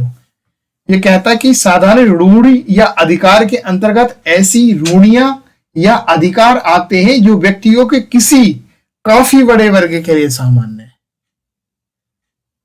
जो common to any considerable class of person है ना, तो काफी बड़े वर्ग के लिए सामान्य है। इस चीज को भी मैं आपको समझा देता हूं। जैसे कोई एक एग्जांपल ले लेते हैं कि तालाब है। अभी तालाब है, ये तालाब, अब इसके ऊपर ये ए व्यक्ति का राइट या इसका कस्टम्स है या नहीं है, इसकी एग्जिस्टेंस है, तो इसके राइट की एग्जिस्टेंस है इस तालाब के ऊपर। ये तालाब क्या है, कॉमन है, कई गांव के लोग इससे पानी भरते हैं, अपने और कामों के लिए इसे यूज करते रहे हैं, कभी करते रहे हैं या फिर आज करते हैं। तो ये जो बी व्यक्ति है उसको इसके बारे में पता है, ये तालाब कभी ऐसा हुआ करता था, आज भी तालाब ऐसा है, तो ये इसकी जो ओपिनियन है इसके लिए तो बता देगा कि क्योंकि कॉमन सबके लिए था, तो इसकी राइट एक्चुअल में एग्जिस्टेंस करते हैं और ये भी इस तालाब का यूज कर सकता है। तो इसकी ओपिनियन जो बी की ए के लिए होंगी इस तालाब के लिए, वो रेलिवेंट होंगी। ये एक्सप्रेशन बताता है। तो जनरल का मतलब है कॉमनली, मतलब बहुत सारे लोगों के लिए वो कॉमनली। अब कितने लोग होंगे ये काउंटिंग करके तो आपको नहीं बताया जा सकता है कितने लोग होंगे। अब समझ सकते हो कॉमनली मतलब, कॉमनली का मतलब क्या होता है, जैसे एक मंदिर है कॉमनली सबके लिए खुला हुआ है, वो कॉमनली हो गया। वहां पे कोई कहे कि हमारे राइट एग्जिस्टेंस यहाँ करते हैं, हमारी मतलब कोई कस्टम्स है वो एग्जिस्टेंस है यहाँ पे, तो उसके लिए ओपिनियन कोई कौन दे सकता है, मान कोई पंडित है, उसको उस चीज की जानकारी है कि भाई हाँ ऐसा मंदिर है और इस पे इनके पुरखे आते रहे हैं और इनके घर वाले आते रहे हैं, इनके राइट बिल्कुल हैं, एग्जिस्टेंस करते हैं। तो जो पंडित है उसकी राय क्या हो जाएगी, यहाँ पे सुसंगत हो जाएगी। तो ये वही बात कर रहे हैं। तो ये तो बताती है जो 48 है। आप इसका इलस्ट्रेशन पढ़ लें। The right of the villager of a particular village to use the water of particular well is general right within the meaning of this section. तो एक जो कुआं है ना पर्टिकुलर, एक किसी गांव का हो, तो विलेजर्स के कुआं का है, तो वो क्या होगा, जनरल राइट के अंदर आएगा। ऐसे मैंने आपको तालाब बता दिया, ऐसी नदी हो गई, तो जनरल और कॉमन पर्संस के लिए बहुत इजी सा कॉन्सेप्ट है, बहुत ज्यादा समझने की इसको जरूरत है नहीं। इससे क्वेश्चंस तो आते नहीं है ज्यादा 48 से, पर फिर भी आपको पढ़ना इसको जरूर है। 49 की बात कर लेते हैं। 49 जो बात करता है opinion as to usages tenets ETC when relevant, है ना। यूजर्स और टीनेट्स के लिए जो ओपिनियन आएंगी इनके ऊपर वो कब रेलिवेंट होंगी, ये हमें बताती है सेक्शन 49। भारतीय साक्ष्य अधिनियम के अंदर ये सेक्शन 43 हो जाएगी। इसके अलावा इस सेक्शन के अंदर कुछ भी चेंज नहीं है। अब बात करें यूजेस क्या होते हैं, तो यूजेस होती है प्रथाएं, और टेनेंट्स क्या होते हैं, ये होते हैं सिद्धांत। प्रथाएं और सिद्धांत के ऊपर जो ओपिनियंस है वो कब रेलिवेंट हो। इससे पहले आपके राइट और कस्टम की बात हो गई 48 में, अब 49 को दोनों को मिला के आपको पढ़ना है, ये हो गई। ऐसे ही आपको मैंने 47 बताई थी 47A, वो दोनों एक दूसरे से मिलके थी। ऐसे 45 40A वो दोनों से मिलके थी, है ना। तो 48 कस्टम राइट और उसकी राइट की बात कर रहे थे, उनकी एग्जिस्टेंस के बारे में, जनरल कस्टम और राइट की। अब ये 49 जो है वो कर रही है यूसेजेस और टेनेट्स की बात कर रही है, मतलब प्रथाएं और सिद्धांत आदि के बारे में राय कब सुसंगत है, तो ये उसकी बात कर रही है। तो समझ लेते हैं पहले वेयर एक्ट की language. When the court has to found, अब फिर कोर्ट को ओपिनियन बनानी है कभी। Opinion as to the usage and tenets of any body of man और फैमिली, इंपॉर्टेंट फॉर प्री, ये line any body of man और फैमिली, ये 48 से कैसे डिफरेंस है यही लाइन बताती, वो बताई उन्होंने कॉमन। जनरली उस लाइन अगर बात करें हम 48 की बात करें तो उसमें कहा है जनरल कस्टम की बात करी थी, जनरल। और जनरल कस्टम का मतलब क्या था, include custom of right common to any consideration class of person की बात की गई थी इसके अंदर।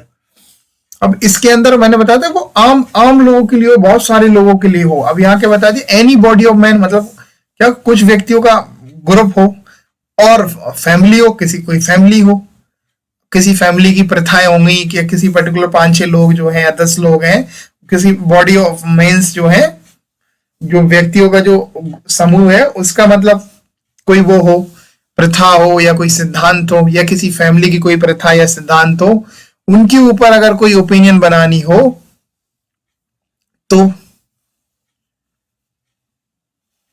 उनके ऊपर कोई ओपिनियन है, और the constitute and governance of any religious और चैरिटेबल फाउंडेशन। अब इस चीज का मतलब क्या है कि किसी धार्मिक या खैराती, है ना, कोई धार्मिक हो या कोई खैराती हो, प्रतिष्ठान के संविधान और शासन से रिलेटेड अगर कोई हो, द मीनिंग ऑफ वर्ड और term uses in particular district और by particular class of people. अभी आप इसको बस जो मैं जैसे जैसे पढ़ाता जा रहा हूँ वैसे वैसे पढ़ते जाइए, मैं इसको एग्जाम्पल के साथ आपको समझा दूंगा। इसका मतलब होता है कोई विशेष जिले में या विशेष वर्ग के लोगों द्वारा, है ना, प्रयोग में लाए जाने वाले शब्दों या पदों के अर्थों के बारे में राय बनानी हो। The opinion of person having special means of knowledge thereon are relevant. अब जो ये एक लाइन लिखी है कि उनके संबंध में जो ये बात गई है, ज्ञान के विशेष साधन रखने वाले व्यक्तियों की राय सुसंगत होंगी। अब इन चीजों से जो मैंने 3 चीजें बताई हैं, कोई जो बॉडी ऑफ जो पर्सन्स हैं, या कोई मैंने आपको बताई जो दूसरी बात बताई, कोई धार्मिक या खैराती प्रतिष्ठान है, ठीक है, और शासन, और जो शासन का हो, या मैंने तीसरी बात बताई थी आपको कोई विशेष जिले में विशेष वर्ग के लोगों द्वारा प्रयोग में लाए जाने वाले शब्दों या पदों के अर्थ में कोई शब्दों के उनके ऊपर कोई ओपिनियन बनानी हो, तो उन व्यक्तियों की ओपिनियन जो इसके ऊपर क्या रखते हो, स्पेशल मीन्स ऑफ नॉलेज। और स्पेशल मीन्स ऑफ नॉलेज का मतलब क्या होता है कि उनके संबंध में ज्ञान के विशेष साधन रखने वाले, मतलब विशेष ज्ञान विशेष नॉलेज रखते हो उसके ऊपर, तो ऐसे व्यक्तियों की राय क्या होंगी, सुसंगत होंगी। 3 चीजें बताई मैंने, 3 चीजें जो बताई, constitution and governance of any religious charitable foundation, the meaning of word of term use in particular district जो वर्ड और जो टर्म है यूज हुई हो पर्टिकुलर डिस्ट्रिक्ट और by particular classes of person, कोई पर्टिकुलर क्लासेस ऑफ पर्सन के द्वारा, विशेष वर्ग के लोगों द्वारा प्रयोग में लाई जाती हूँ, तो उनके ऊपर अगर कभी ओपिनियन करनी है, मान के चलो मैं आपको समझाऊं, जैसे ये ए है,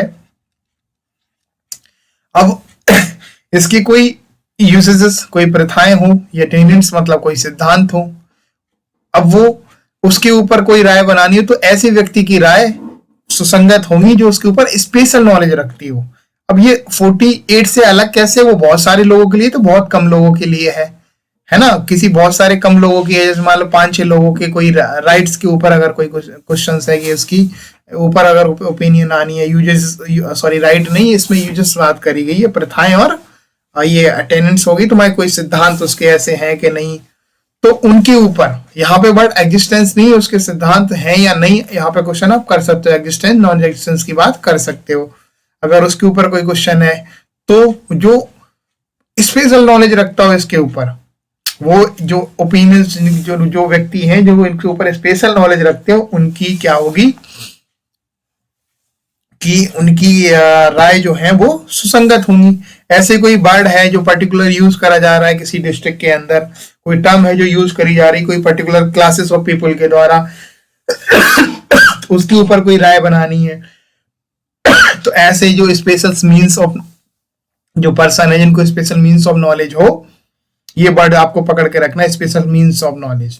और इसका मतलब ये होता है कि विशेष साधन रखने वाला कोई व्यक्ति उस पर्टिकुलर जो फैक्ट जो है उसके ऊपर जो टेनेंट्स और टीनेंट्स और जो यूसेज है, प्रथाएं और सिद्धांत के ऊपर कोई विशेष ज्ञान रखता हो, विशेष साधन वाला ज्ञान रखता हो, तो ऐसे व्यक्ति की राय सुसंगत होंगी। ऐसे कि constitution and governments of any release of charitable foundation है, उसके ऊपर कोई क्वेश्चन हो, एक सपोज करो इसके कोई चैरिटेबल वो है, रिलीजियस कोई वो है, उसके ऊपर अगर कोई क्वेश्चन है, उसके ऊपर है कि भाई, तो उस पर ऐसे लोगों की ओपिनियंस क्या होंगी, रेलिवेंट होंगी, चाहे वो उसकी एग्जिस्टेंस दिखाएं चाहे नॉन एग्जिस्टेंस दिखाएं, तो ये रेलिवेंट होगी। तो 48 से सिर्फ केवल एक चीज में अलग है कि ये आम लोगों के लिए नहीं है, वो आम लोगों के लिए था, और ये क्या है, पर्टिकुलर कुछ फैमिली और पर्टिकुलर कुछ पर्सन्स के द्वारा, जैसे मान के चलो एक परिवार के लोग हैं, किसी देवता को पूछते हैं और उसी के ऊपर कभी उन्हीं की ऊपर सिद्धांत और उसकी प्रथा के ऊपर कभी क्वेश्चन आए, तो जो व्यक्ति जो इसके ऊपर विशेष साधन रखता, मान लो कोई पुजारी हो जो उस पर विशेष वो रखता हो, नॉलेज रखता हो, विशेष उसके साधन हो, वो सारी चीजें करता आ रहा हो, उनके पुरखों से चली आ रही है, वो चीजें करते हुए आ रहे हैं, तो उनकी ओपिनियन रेलिवेंट हो जाएंगी।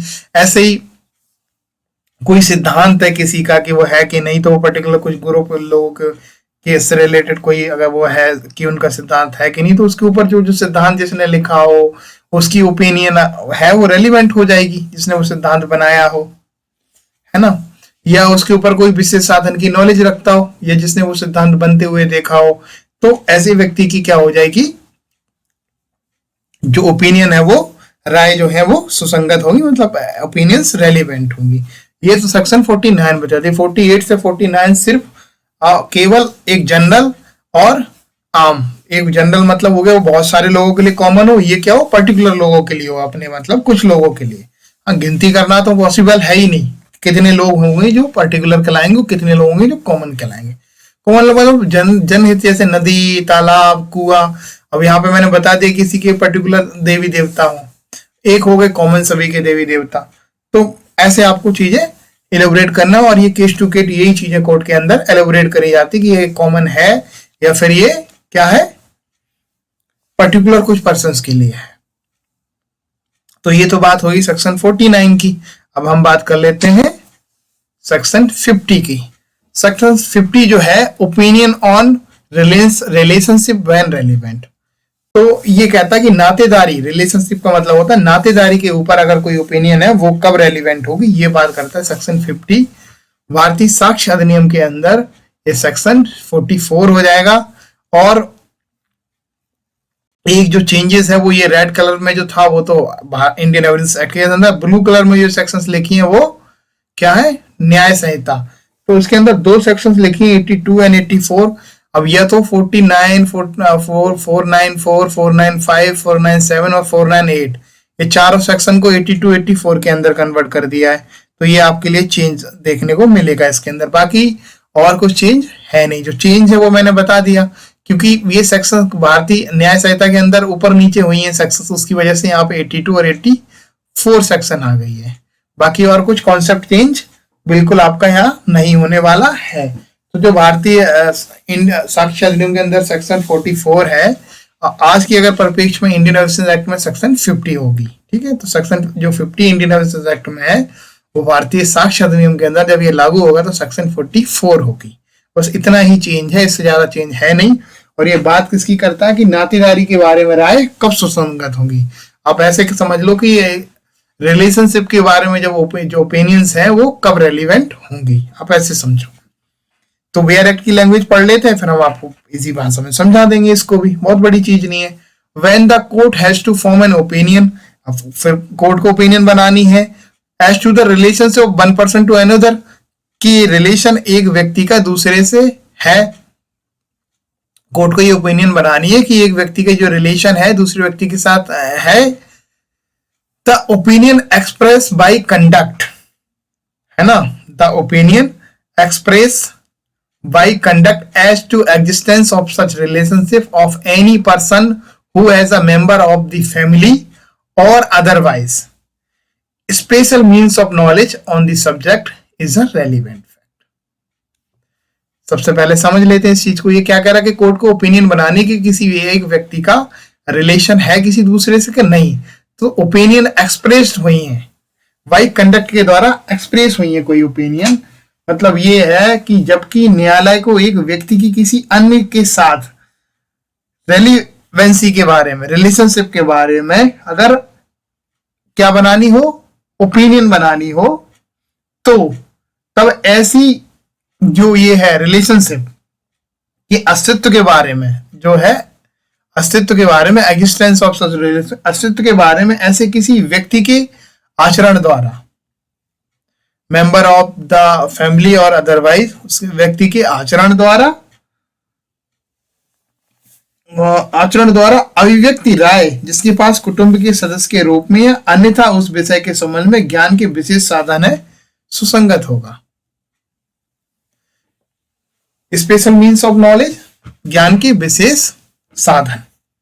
ठीक, और इजी आपको मैं चलो समझाता हूं। कभी कोर्ट को एक ओपिनियन बनानी है कि कोई, ऐसे समझाता हूं, ये ए व्यक्ति है और ये हमारा कोर्ट है। ठीक, ये कोर्ट है। अब इसको ये बी के साथ इसका रिलेशनशिप की एग्जिस्टेंस है वो बना, अगर देखना है उसको इसके साथ रिलेशनशिप है या नहीं है, तो वो क्या देखेगा, उसके जो कंडक्ट है उस चीज को देखेगा। और उसके कंडक्ट के बारे में ओपिनियंस कौन दे सकेगा, स्पेशल मीन्स ऑफ नॉलेज, जिसे कोई मतलब विशेष साधन हो, जिस व्यक्ति को उससे रिलेटेड जिसको विशेष जानकारी हो, विशेष साधन हो और विशेष ज्ञान हो, तो ऐसे व्यक्ति जो की ओपिनियन है वो रेलिवेंट हो जाएगी। मान के चलो ये डी पर्सन है, अब ए और बी के बीच के बारे में ये विशेष साधन रखता है, विशेष स्पेशल मीन्स ऑफ नॉलेज रखता है, तो इसकी ओपिनियन जो है क्या होंगी, इसके लिए रेलिवेंट होंगी। अब ये व्यक्ति या तो इनकी फैमिली का हो सकता है या फैमिली के अलावा कोई और भी हो सकता है अदरवाइज, पर उसके पास होना क्या चाहिए, स्पेशल मीन्स ऑफ नॉलेज। वही या तो वो फैमिली का हो या फैमिली के अलावा कोई और भी हो सकता है, तो इसका स्कोप तो वैसे ही ज्यादा उड़ गया। तो ऐसी राय क्या होंगी, रेलिवेंट होंगी। Provided that such opinion shall not be sufficient to prove a marriage in proceeding under the divorce act. पर ऐसी ओपिनियन जो होंगी वो सफिशिएंट नहीं होंगी प्रूव करने के लिए अ marriage in proceeding under the divorce act. तो डाइवोर्स एक्ट के अंदर मैरिज की से रिलेटेड जो प्रोसीडिंग्स होंगी उनके लिए, उनको प्रूव करने के लिए सफिशिएंट नहीं होंगी। मान के चलो इसमें अगर कोई ओपिनियन आ गई है कि ए के और बी के बीच में क्या रिलेशन है, ये निकल के आ गया, तब भी ऐसी ओपिनियन क्या करेंगी, डाइवोर्स जो एक्ट है 1869 का, उसके अंदर क्या होंगी, ये सफिशिएंट नहीं होंगी, मतलब रेलिवेंट नहीं होंगी, आप समझ लो। इसके बिहाफ पे आप वहां डाइवोर्स ग्रांट नहीं करा सकते कि यहाँ पे ऐसा कोई रिलेशन निकल आया है तो आप जाके वहां डाइवोर्स ले लो। मैं अभी आपको समझाऊंगा और एग्जांपल से समझा दूंगा। जैसे कि सपोज करो ए और बी के बीच में हस्बैंड वाइफ को लेके चलो, ऐसे करके चलो कि ये ए और बी के बीच में हस्बैंड वाइफ को लेके चल रहा है कि ए की बी है जो वाइफ है, ठीक, ऐसा चल रहा है। तो ये सपोज करो कि ये ई पर्सन है और ये एफ पर्सन है। अब ई पर्सन हमेशा बी को क्या बोलता है, ये ई पर्सन ए का दोस्त है, ठीक। ए और बी के जो क्वेश्चन है कि ए की बी वाइफ है या नहीं है, एग्जिस्टेंस, ये क्वेश्चन है। तो जो ई पर्सन है ए का फ्रेंड है और ये बी को हमेशा भाभी कह के बोलता है। ऐसे एफ है वो ए का फ्रेंड है, ये भी इनको भाभी कह के बोलता है, ठीक। तो ये ई और एफ की ओपिनियन जो है ना एज अ फ्रेंड, तो ये ओपिनियन इनकी जो है वो रेलिवेंट हो जाएंगी। ए की बी वाइफ है, पर यहां पे ए की बी ने वाइफ बता दी, ये ई और एफ की ओपिनियन रेलिवेंट होंगी, पर ये डाइवोर्स पिटीशन के अंदर रेलिवेंट नहीं होंगी, सफिशिएंट नहीं होंगी prove a marriage in proceeding under the divorce act. ये बताना चाह रहा है मैं प्रोवाइजो, आप ऐसे समझो। अब वही चलो एक और एग्जांपल दें आपको। ये ए है और ए का ये बी जो है, चलो कि ये बाप बेटे है कि नहीं, ये बी इसका लेजिमेट चाइल्ड है या इलेजिमेट चाइल्ड है, इसको लेके क्वेश्चन उठाए। तो इनके फैमिली मेंबर है, सपोज करो ये सी।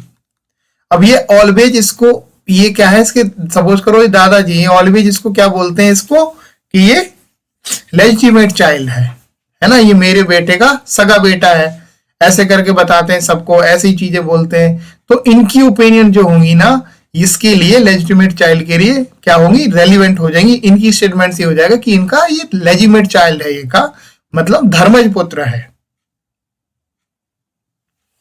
तो ये चीज हो गई। तो सेक्शन 50 वो हमें यही बताती है कि अभी कोर्ट को अगर ओपिनियन बनानी हो किसी के रिलेशन से, मतलब कोई नातेदारी को लेके कि इसके साथ क्या नाता है, तो एक व्यक्ति का दूसरे व्यक्ति के साथ क्या नाता है, उसके लिए अगर कोर्ट को ओपिनियन बनानी तो ऐसे व्यक्ति जो उसकी फैमिली से होंगे, अदरवाइज होंगे, पर वो क्या होंगे, स्पेशल मीन्स ऑफ नॉलेज रखते हो ऑन दी सब्जेक्ट और सब्जेक्ट के ऊपर, जिससे वो रिलेशन के ऊपर, तो रिलेशन के ऊपर रखते हो। स्पेशल मीन्स ऑफ नॉलेज का मतलब होता है विशेष साधन रखते हैं उसके ऊपर, मतलब विशेष ख्याति, विशेष नॉलेज रखते हैं उसके ऊपर। अब तो मैंने आपको बता दिया कि जैसे ई है, ये इसका फ्रेंड है, ये जानता है, रोज उठता बैठता है इसके साथ। वही इसकी वाइफ कौन है, वो रोज कभी जा रहा है तो वो चाय बना के ला रही है, कभी कुछ करके ला रही है, वो जनरली इसको भाभी बोलता है, तो उसका मतलब क्या, वो बीवी होगी उसकी। ऐसी एफ है, वो जाता आता रहता है, साल में 10-50 बार जाता आता रहता है इसके घर, वो हमेशा मिलती है घर पे ही, तो वो क्या समझेगा इसको, उसकी बीवी है, तो उसकी ओपिनियन क्या हो जाएगी, रेलिवेंट हो जाएंगी। ऐसे किसी के लड़के के ऊपर मैंने आपको क्वेश्चन बताया था, ऐसे सपोज करो कि वो उसका फादर है या नहीं, उसका उसके साथ क्या रिलेशन है, या आप लिविंग के लिए भी इसको यूज कर सकते हैं आज के उसमें कि एक व्यक्ति लिविंग के अंदर है कि नहीं, वो जनरली आप उसको बोलते हो, तो ये चीजें भी इसके अंदर रेलिवेंट हो जाएंगी। अब एक जजमेंट है लिव इन रिलेशनशिप कोहेबिटेशन और प्रिजम्पशंस, इससे रिलेटेड कि अगर कब कहा जाएगा कि लिव इन रिलेशन में है, कोहेबिटेशन में ऐसी प्रिजम्पशन है। It is well settles that the law presume in favour of marriage and against concubinage. Concubinage का मतलब अगर बोलूं मैं तो इसका मतलब होता है रखेल, मतलब बगैर विवाह करे किसी और को अपने साथ रखना, उसके लिए ये वर्ड यूज होता है।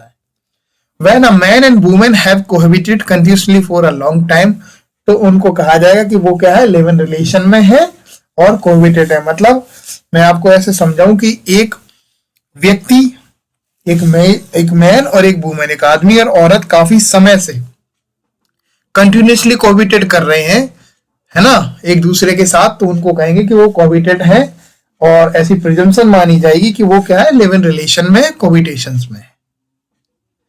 और इसके बिहाफ पे ही उनकी की मैरिज के लिए ऐसा प्रिज्यूम किया जा सकता है कि उन्होंने मैरिज कर रखी है, ऐसा भी प्रिज्यूम किया जा सकता है। ऐसा हमारा ये जजमेंट है धनुमल वर्सेस गणेश राम, धनुमल वर्सेस गणेश राम, ये जजमेंट है AIR 2015 सुप्रीम कोर्ट की। इसके अंदर यही बताया। अब कोहेबिटेड का मतलब होता है सिंपल सा कि उनके बीच फिजिकल रिलेशन हो, लॉन्ग टाइम, अब ये इंटरप्रिटेशन का टाइम है कि लॉन्ग टाइम क्या मानेंगे हम। तो लॉन्ग टाइम का मतलब क्या है, यहाँ फ्यू मंथ से संबंधित है, फ्यू वीक नहीं, ठीक है। उससे ऊपर हो जाता तो इसका मतलब है कि लॉन्ग टाइम से साथ में है। अब बाकी ये इंटरप्रिटेशन का सब्जेक्ट है, मे बी कल को कोई और जजमेंट आ जाए, इंटरप्रिटेशन कुछ और कर दे कि लॉन्ग टाइम का मतलब 2 साल है, 10 साल है, 5 साल है, या फ्यू मंथ है, फ्यू डेज है। लॉन्ग टाइम का मतलब क्या होगा, वो तो इंटरप्रिटेशन का सब्जेक्ट है, यही तो इंटरप्रिटेशन है।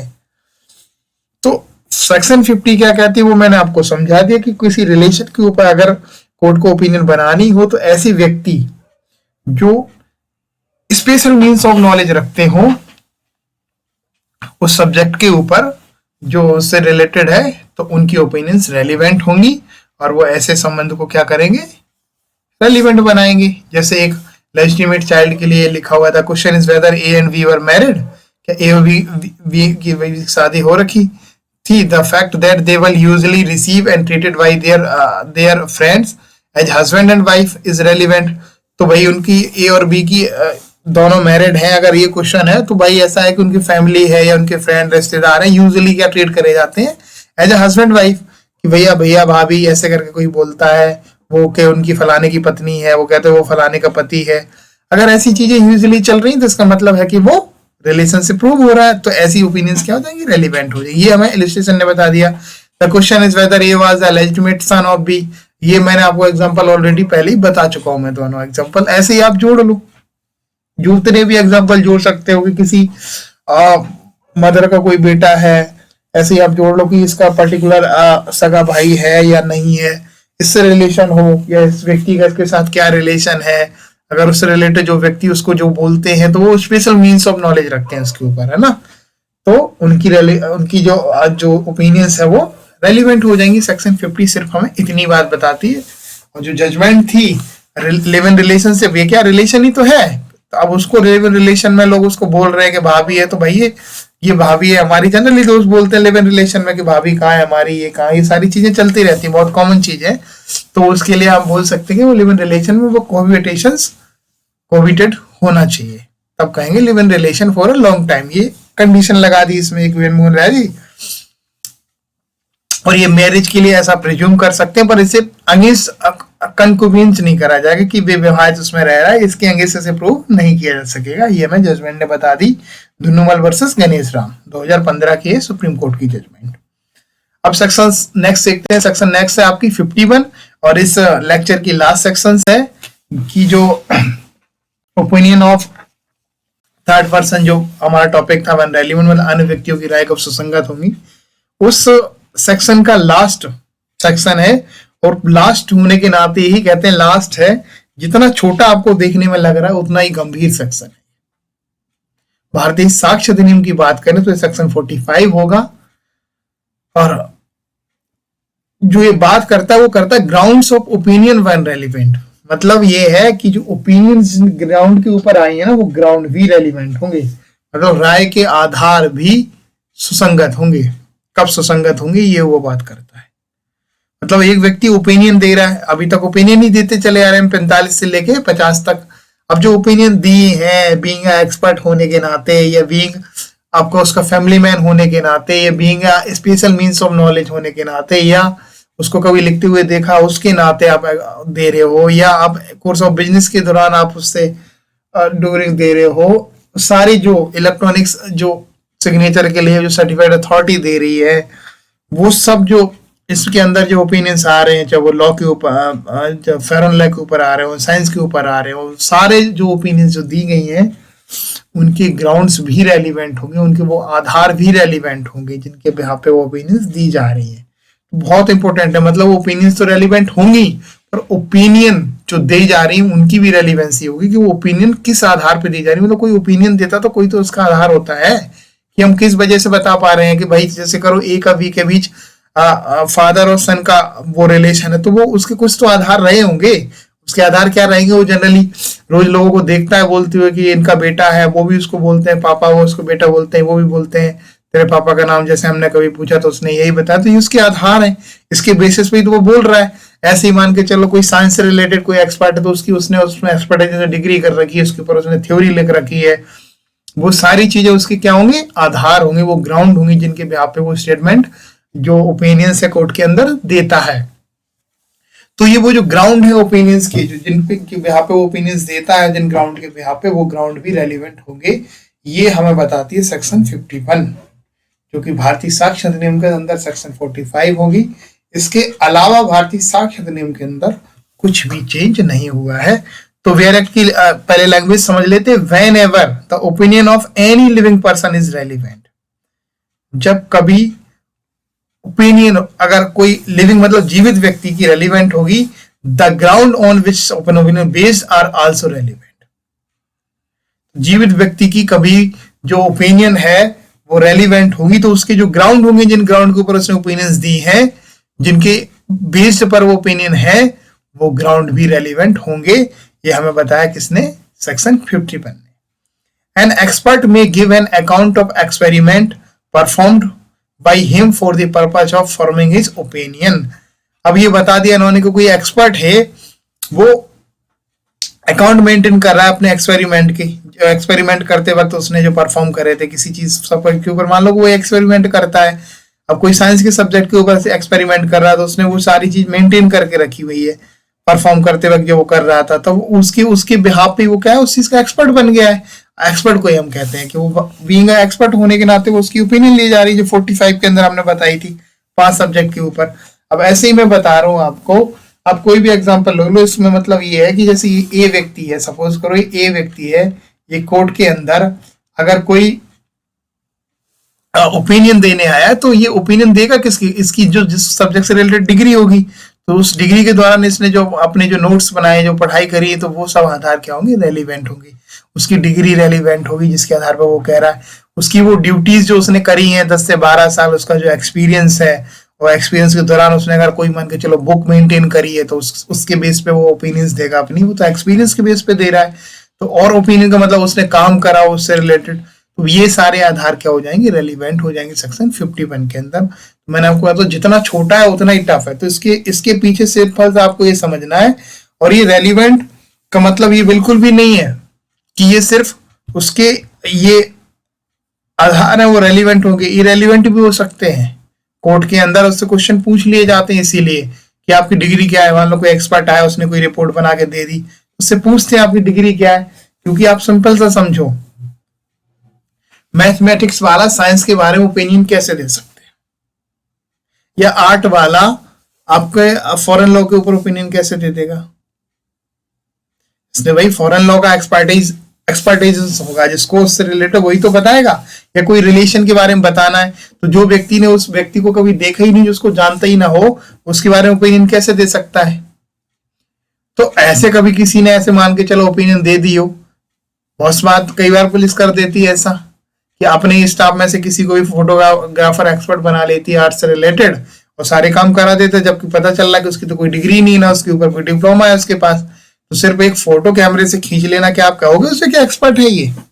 एटलीस्ट आपने काम करा हो, क्राइम सीन के बहुत सारे फोटोज खींचे हो, आपका एक्सपीरियंस रहा हो 10-12 साल, तभी तो आप कोर्ट कंसिडर करेगी आपको, अदरवाइज करेगी नहीं। तो इसलिए ऐसे हम क्वेश्चंस कोर्ट के अंदर पूछते हैं उससे, उसके क्रॉस में उसने ओपिनियन दी है, उसकी डिग्री से रिलेटेड क्या आपका एक्सपीरियंस क्या है, कितने सालों से आप फोटो खींचने का काम कर रहे हैं, या फिर ये क्राइम सीन रिकॉर्ड करने का काम कर रहे हैं, या फिर आप ये पोस्टमार्टम करने का कितने टाइम से काम कर रहे हैं, कितने टाइम हो गया आपको ये ड्यूटी करते हुए, आपकी एक्सपर्टाइजेशन क्या है, आपकी डिग्री क्या है, आपने कौन से सब्जेक्ट से डिग्री करी, वो सारी चीजें। तो उससे ये पता चलता है कि भाई इसने अगर मैथ से डिग्री करी होगी, तो ये साइंस के ऊपर कैसे ओपिनियन दे रहा है, ये चीज है ना। तो ये सारी चीजें हमें देखनी होती हैं। तो आज का हमारा लेक्चर अगर ओवर हम कहें तो पूरा किस पे था, थर्ड पर्सन जो है उनकी ओपिनियंस कब रेलिवेंट होंगी इसके ऊपर था। तो 45 में हमने बता दिया ओपिनियंस जो 5 पर्सन थे। 45 ए में आपको जो इलेक्ट्रॉनिक्स जो जो जो उससे संबंधित जो होंगे, आपके डिजिटल से संबंधित होंगे, वो एक्सपर्ट बुला सकते हैं 45 ए में। 46 में मैंने बता दिया आपके अंदर कि 46 के अंदर क्या था। 46 में मैंने वही बताया था कि विशेषज्ञों की राय से संबंधित तथ्य है ना। 47 के अंदर वो बता दिया था कि आपके हैंड राइटिंग और तुम्हारे वो साइंस से रिलेटेड अगर कोई है वो एक चीज और बता दूं मैं कि हैंड राइटिंग से रिलेटेड आपकी 3 सेक्शंस हैं जहाँ पे हम बात करते हैं। एक तो 45, 47 और 73। उसके अंदर भी जज साहब आपको कोर्ट के अंदर ही दिखा सकते हैं डॉक्यूमेंट। ये चीज मैं बता देता हूँ, आगे जाके पढ़ाऊंगा आपको वैसे, पर यहाँ इंपॉर्टेंट है, प्री कई बार क्वेश्चन पूछ लेता है। 45, 47 और 73 ये 3 सेक्शन जो हैं ये डील करते हैं किससे? हैंड राइटिंग से। तो 73 में क्या है, कोर्ट करा दिखवा लेता है आपको, तो डायरेक्शन दे देगा कि भाई इसके लिए एक्सपर्ट बुला लो, नहीं तो 73 में क्या करेगा, खुद ही लिखवा लेगा, अपने सामने की लिख के दिखा। अगर उसके सामने कोई क्वेश्चन आ गया जैसे कि हैंड राइटिंग इसकी है या नहीं है, कहेंगे लिख के दिखा, खुद ही देख लेंगे, हाँ भाई है तो इसी की, ये कह देंगे हाँ नहीं है। इजिली समझ में आ गया तो वो खुद ही ओपिनियन बना देंगे अपनी, और वो ओपिनियन भी रेलिवेंट होगी। तो ओपिनियन के लिए ये प्री का इंपॉर्टेंट क्वेश्चन है आपके लिए, 3 सेक्शन से पूछा जाता है। और इसके लिए एक बड़ा फेमस केस है, Fakhruddin versus state of Bihar है, सॉरी स्टेट ऑफ बिहार है या एमपी है शायद, इससे रिलेटेड केस है एक फखरुद्दीन। उसके अंदर होता क्या है मैं आपको बताऊं, उसके अंदर क्या होता है कि कुछ आयरन सीट्स होती हैं। फखरुद्दीन वर्सेस जो है स्टेट ऑफ बिहार, उसके अंदर कुछ आयरन सीट होती हैं, सॉरी बिहार ना होके Fakhruddin versus state of MP है, 1967 सुप्रीम कोर्ट की जजमेंट है। इसके अंदर क्या होती है, कुछ आयरन सीट्स होती हैं, और आयरन सीट्स की कालाबाजारी रोकने के लिए गवर्नमेंट क्या करती है कि कहती है कि आपको परमिट लेना पड़ेगा। तो ये फखरुद्दीन नाम का आदमी था, ये थोड़ा चालाक था। अब इसने क्या किया कि डिफरेंस जो ये सीट्स हैं इनको लेने के लिए, आयरन सीट्स लेने के लिए इसने क्या करा, कई अलग अलग, जैसे ए नाम से भर दिया, बी नाम से, सी नाम से, डी नाम से, ई नाम से, ऐसे करके कई नाम से क्या कर रहा है इसने परमिट के लिए वो भर दिए फॉर्म, अपने पे फॉर्म भरे लिख, और उसमें नाम किसी और का डाल दिया, राम श्याम ABCD ऐसे करके आप नाम मान लो इनको कर दिया। अभी पकड़ में आ गया, तो अब क्वेश्चन उठा कि ये राइटिंग इसी की है कि नहीं है, तो एक्सपर्ट बुलाए गए, तो हैंड राइटिंग एक्सपर्ट बुलाए गए। तो अब जब हैंड राइटिंग इसकी मैच हो गई तो कोर्ट ने, डिस्ट्रिक्ट कोर्ट ने इसको सिर्फ इसी बेस पे ही, हैंड राइटिंग के बेस पे ही, और कोई एविडेंस था नहीं, सिर्फ इसी बेस को, और किसी और एविडेंस ने इसको कन्वर्ट किया नहीं कि इसकी हैंड राइटिंग नहीं है। हर जगह से प्रूव होगी, कोर्ट में भी लिखा के देख लिया, और भी हर तरीके से हर एंगल से चेक करा, एक्सपर्टीज भी बुला लिया किसी की है, सारी चीज होंगी, इसको कन्वर्ट कर दिया। हाईकोर्ट गया, हाईकोर्ट में इसे ओके कर दिया, फिर सुप्रीम कोर्ट गया ये मैटर, सुप्रीम कोर्ट ने फिर बताया कि हमें हैंड राइटिंग कहाँ पे, 3 जगह पे मिलती है, और 3 जगह में से 45 के अंदर एक्सपर्ट बुला सकते हो आप हैंड राइटिंग के लिए, बहुत अच्छी बात। 47 के अंदर क्या, वो 3 कंडीशन है कि उसने देखा हो, या उसको वो उत्तर के उसके आंसर रिसीव करने के दौरान उसे लेटर कोई रिसीव हो गया हो, आंसर के फॉर्म में उसने कभी लिखा हो, आंसर दिया गया हो। तीसरी बात यह कि कोर्स ऑफ बिजनेस में ये चीजें हुई हो, और 73 ये कहता है कि कोर्ट करवा सकता है, जो मैंने आपको बताई। इन तीनों चीजों को उन्होंने देखा और बताया कि हाँ ठीक है, सिर्फ अगर ये चीजें बिल्कुल ओके हैं, कोई भी अगर डाउट नहीं है, तो देन पनिश किया जा सकता है। फखरुद्दीन को फिर वहां से भी सजा की गई। तो इसके अंदर यही चीज बताइए, तो ये इससे रिलेटेड केस था, आप इसको पढ़ लेना, क्योंकि ज्यादा डिस्कस मैं करूंगा नहीं इसके अंदर उस केस का, है ना, वो चीज आपको पढ़नी है, Fakhruddin versus state of MP 1967 supreme court का, ठीक है, Fakhruddin versus state of MP 1967 supreme court. जिसको पढ़ना है वो लिख ले और बाद में खोज के इसको पढ़ ले गूगल से। नेक्स्ट जो प्रीवियस ईयर में क्वेश्चंस आए हम उनको सॉल्व कर लेते हैं। तो where in a judicial proceeding the handwriting of a teacher is in question, the opinion of his student may be relevant under which section of Indian Evidence Act. अब यहाँ ये क्वेश्चन है जुडिशियल प्रोसीडिंग से अंदर कि एक teacher की handwriting है या नहीं है, तो वहां पे एक उसका स्टूडेंट है, उसकी जो ओपिनियन है वो रेलिवेंट होंगी, तो कौन सी सेक्शन के अंदर रेलिवेंट होंगी ये पूछना चाह रहे हैं। सेक्शन 45, बताओ 45 के अंदर एक स्टूडेंट हो सकता है क्या, या 47 या 46 या 48?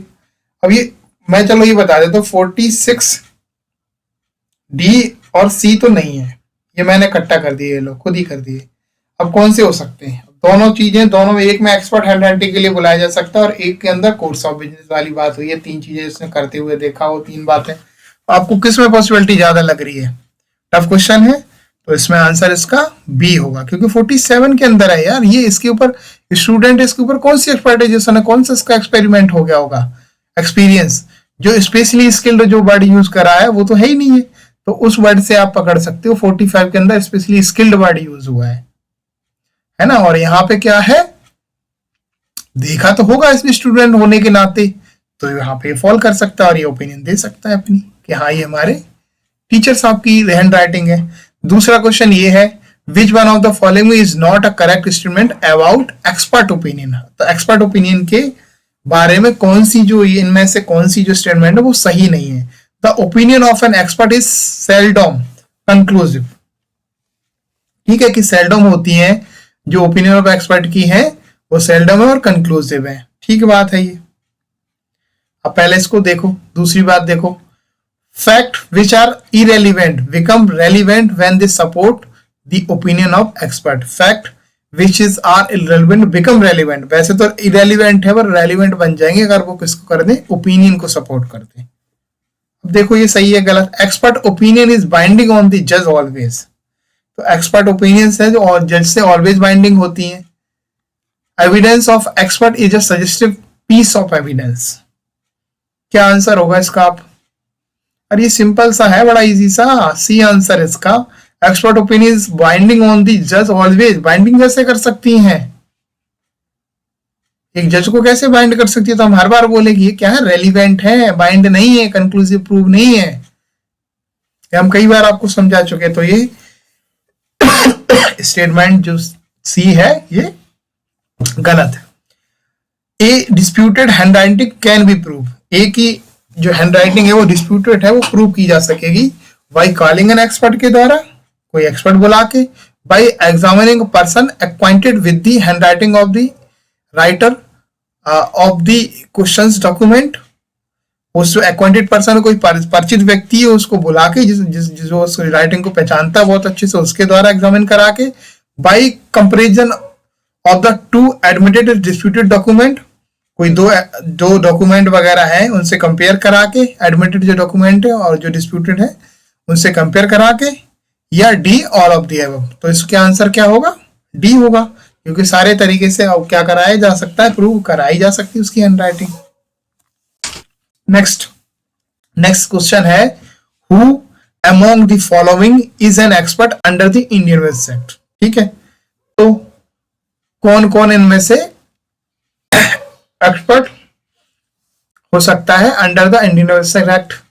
तो हैंड राइटिंग एक्सपर्ट हो सकता है, बिल्कुल। फिंगरप्रिंट एक्सपर्ट हो सकता है, बिल्कुल हो सकता है। बैलिस्टिक एक्सपर्ट हो सकता है, बिल्कुल हो सकता है। All of the above. Answer is all is the. तो बहुत इजी सा आंसर है, तो मैं ही बता देता हूं आपको,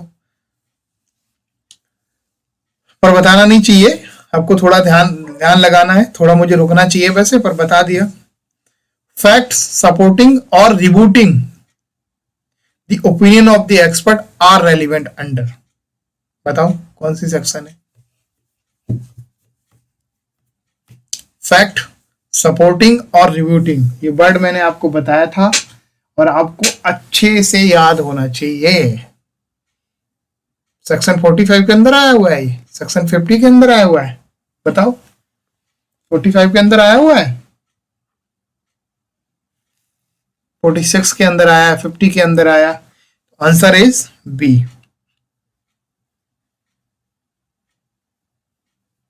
सपोर्ट कर रहा हो या रिव्यूट कर रहा हो? रिव्यूट की जगह पे यहाँ वर्ड क्या यूज हुआ था? इनकंसिस्टेंट, असंगत। और रिव्यूटिंग का मतलब भी यही होता है। तो थोड़ा सा एग्जामिनर ने आपको कंफ्यूज किया यहाँ पे, पर आपको ये चीज याद रखनी है। तो वो सहयोग कर रहा हो कोई फैक्ट, या वो क्या कर रहा हो, रिव्यूट कर रहा हो ओपिनियन को एक्सपर्ट की, तो वो रेलिवेंट हो जाएंगी किसके अंदर? सेक्शन 46 के अंदर। यही चीज मैंने अभी आपको समझाई थी और एक एग्जांपल भी दिया था पॉइजन के लिए। Opinion of an expert under section 45 of evidence act. बताओ इसका क्या होगा answer? Is a conclusive proof. Conclusive proof होगा? Is not a conclusive proof. Conclusive proof नहीं होगा। Is supported and corroborated in nature. It not admissible. बताओ conclusive proof हो सकता है? नहीं हो सकता। It is not conclusive proof, ऐसा भी नहीं। It's supported and corroborated in nature, तो नेचर से ये सपोर्टेड और कॉरोबोरेटेड होगा। Answer is C. क्या होगा इसका आंसर? बताओ आप लोग, सोचो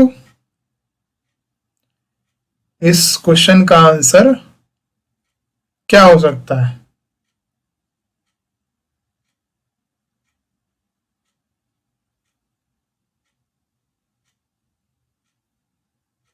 सोचो और बताओ।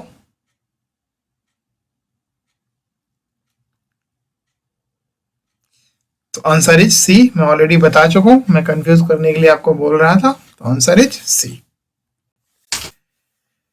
तो आज का लेक्चर यहीं समाप्त करेंगे। Thank you so much and join our Telegram channel to get free study material. अगर आपको इसकी पीडीएफ चाहिए तो आप मेरे लीगल गाइड 360 के चैनल पे जाके इसकी पीडीएफ डाउनलोड कर सकते हैं। And subscribe for more video, like share करते रहें। और एक निवेदन और है, कुछ लोग मेरे वीडियो को क्या कर रहे हैं, बगैर देखे ही उस पर थैंक यू लिख रहे हैं। तो ऐसा सब ना करें, ये चीजें बिल्कुल भी ना करें। अगर आपको बिल्कुल पसंद नहीं है ना, तो बिल्कुल भी थैंक यू कुछ लिखने की जरूरत नहीं है इसमें। आप पहले उसको वीडियो को देखें प्रॉपर और समझें, उसके बाद अगर आपको लगता है देन आप उसको लाइक और शेयर करें। अदरवाइज सिर्फ प्रमोट करने के उद्देश्य से ये चीजें बिल्कुल भी ना करें। और बाकी मेरे लीगल गाइड 360 चैनल पे टेलीग्राम पे जाके आप ज्वाइन कर लो, आपको वहाँ पे सारी पीडीएफ अवेलेबल मिल जाएंगी जिस लेक्चर से रिलेटेड है। और 51 आज मैंने कंप्लीट कर ली है। तो ओपिनियंस जो थी वो आज कंप्लीट हो गई हैं। और बाकी इसके अलावा वीडियो को आप बार बार देखें, फिर भी अगर समझ नहीं आता है तो आप मुझे इस नंबर पे व्हाट्सअप करके अपनी क्यूरीज पूछ सकते हैं। Thank you for watching and मिलेंगे कल एक फिर नए लेक्चर के साथ। तब तक के लिए धन्यवाद। Thank you so much.